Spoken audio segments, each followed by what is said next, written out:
Investment the City of Beaufort has been promising for decades is finally on the way. Some local parks are getting millions of dollars to make improvements. WSAV's Joseph Leonard spoke to a councilman and park goers about where the money is going. This park and this park are getting some major upgrades. The City of Beaufort is investing more than $7 million into Washington and Southside parks. So what will they look like? This has been a promise made to the citizens about 20 years ago, maybe a little longer than that. It doesn't look like much now, but the city hopes it soon will. The majority of that $7 million will be spent on Southside Park. 2 playgrounds, extra parking, and a pavilion are first up on the list. Beaufort plans to pay for it using a 2% hospitality tax and a 3% accommodation tax. As a parent, it's really nice, and especially in a small town, to have plenty of places to go.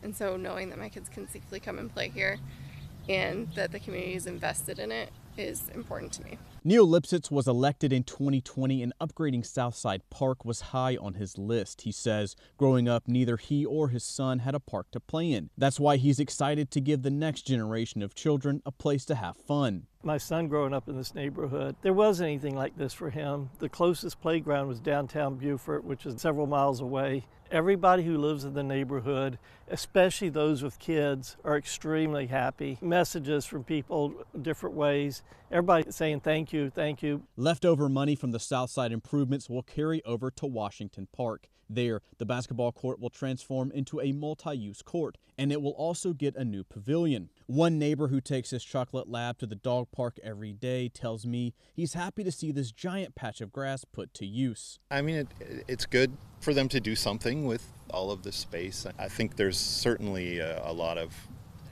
people who would like to use the park, you know, given that they had some facilities here for them to make use. The city says Phase 1 construction is set to start soon, and the hope is to get it completed by the end of the year. Reporting in Beaufort, Joseph Leonard, WSAV News 3 on your side.